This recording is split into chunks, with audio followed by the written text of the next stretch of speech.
మొత్తానికి తెలంగాణ ముఖ్యమంత్రి దావోస్ పర్యటన దిగ్విజయంగా సాగుతా ఉంది.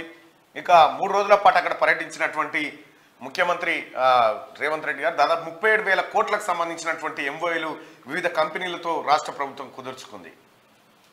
సో ఈ వ్యవహారం అట్లా ఉంటే ఇక లండన్ పర్యటన ఉంది ముఖ్యమంత్రి గారు. లండన్ పర్యటన తర్వాత తిరిగి హైదరాబాద్ చేరుకోబోతా ఉన్నాడు. లండన్లో మరో 3 రోజుల పాటు ఆయన అక్కడ ఉంటాడు.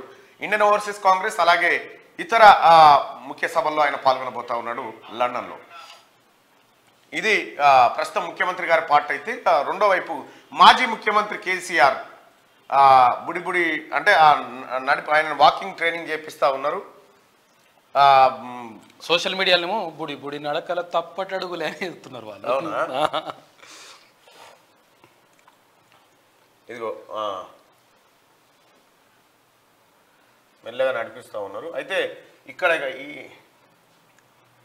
20 ఉన్నట్టుంది. లేదు, ఎడమదా ఎడమ 20 ఈ 20 అచ్చా. వాకింగ్ ప్రాక్టీస్ చేస్తూ ఉన్నారు ఆయనకు. ఇది నిన్న రిలీజ్ చేసిరు.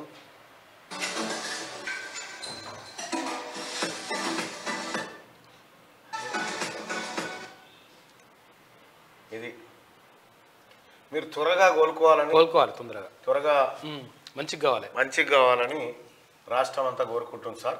మీరు చేసిన అభివృద్ధి ఫలాలు, మీరు చేసినటువంటి ఆ కార్యక్రమాలు, మీరు పడుకున్న తెలంగాణను మీరు నిద్రలేపిన విధానం, అలాగే ఇదంతా కూడా తెలంగాణ సమాజం చూస్తూ ఉంది.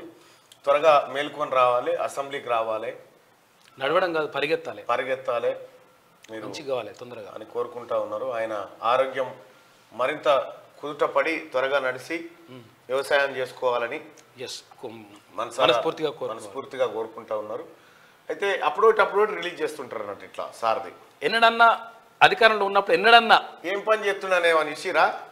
ఒక్క వీడియో లేదు. కరోనా వస్తే కూడా అప్పుడు వీడియోలు. ఇప్పుడు సార్కు సానుభూతి కార్యక్రమం, కొంత సానుభూతి, ఈ జాకీలు పెట్టి లేపే కార్యక్రమం. సరే, ఇప్పుడు ఈయన ఏమైనా మనకు సంబంధం లేదు. ఎందుకంటే ముఖ్యమంత్రికి ఉన్నప్పుడు అయితే ముఖ్యమంత్రి ఏమైండు ఏం కథ అని ఆందోళన ఉంటుండే. కాబట్టి ఈయన మాజీ ముఖ్యమంత్రి. అయితే ఓ ప్రమాదం ఏంటంటే ఇప్పుడు జరగబోతున్నటువంటి అన్ని విచారణలు, ఏ విచారణలు అంటే మళ్ళా ఇగో గౌరవ ముఖ్యమంత్రి వర్యులు పదే చెప్పిందే చెప్తూ మేడిగడ్డలో కానీ అన్నారంలో కానీ చాలా ఘోరాలు జరిగిపోయినాయని చెప్తా ఉన్నారు అధ్యక్ష. వారి చేతిలో ప్రభుత్వం ఉన్నది. ఇవాళ తప్పు జరిగితే తప్పు నిర్ధారించాల్సింది మనం కాదు, నిపుణుల ఆధ్వర్యంలో కమిటీలు వేయండి, ఖచ్చితంగా నిర్ధారించండి.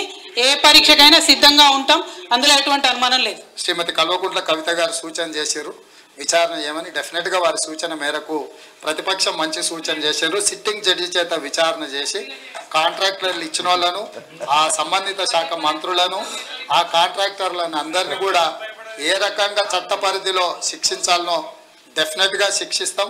అయితే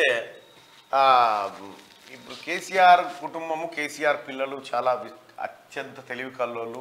అసలు వీళ్ళని చూస్తే ప్రశ్నలే డీలా పడిపోతాయి, ప్రశ్నలే ఎదురు రావనేటువంటి పరిస్థితి వాతావరణం వీళ్ళ చుట్టూ క్రియేట్ చేసిరు.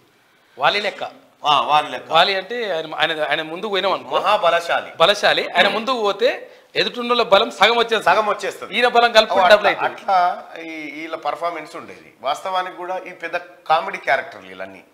కేసీఆర్ కానీ, కేటీఆర్ కానీ, హరీష్ రావు కానీ, కవిత కానీ, సంతు పెద్ద కామెడీ క్యారెక్టర్స్ ఇవన్నీ. ఈ కామెడీ క్యారెక్టర్స్ అన్ని కూడా ఏమైంది, ఇప్పుడు మండలిలో మాట్లాడి చెల్లి ఏమన్నది, ఇవన్నీ మనం నిపుణులు చేయాలి, మరి కట్టేటప్పుడు నిపుణులు కట్టాలని చెప్పకపోయా, నాయన రక్తమే దారపోసే బొట్టు ఖర్చు పెట్టిండని చెప్తివి. సరే, ఆ నిపుణులు అట్లా పెడితే గాలికి పోయే కంప ఏమో రాసిరుగా మీద, గాలికి పోయే దారిన పోయే కంపని తలకు చుట్టుకోవడం అంటే ఇదే అట.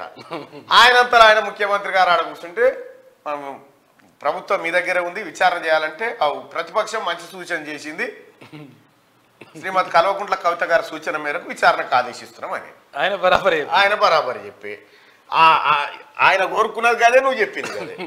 ఇంకో ఇట్లుంటాయి అన్నట్టు మీ కథలు. ఇక ఈ రకంగా కేసీఆర్ ఈ అన్నిటిని ఎదుర్కోవడం కోసం ఇంకా శరవేగంగా నడవాలి. ఒక్క ఉదుటన నందినగర్ నుంచి ఆడికి ఏడికి పాము కాడికి దుంకేటట్టు పెద్ద పెద్ద జంగలు వేసుకుంటూ ఉరికేటట్టు కావాలి ముఖ్యమంత్రి గారు. మాజీ ముఖ్యమంత్రి గారు బలం కావాలి. ఆయన ఆయుర ఆరోగ్యాలతో ఉండాలి. అవసరమైతే ప్రభుత్వ పరంగా ట్రీట్మెంట్ చేయించైనా సరే విచారణకు ఆయన సహకరించే శరీరాన్ని తయారు చేయాలి. డాక్టర్లతోటి న్యూట్రిషన్స్ అవన్నీ కూడా పంపించాలి, అన్ని పంపించాలి.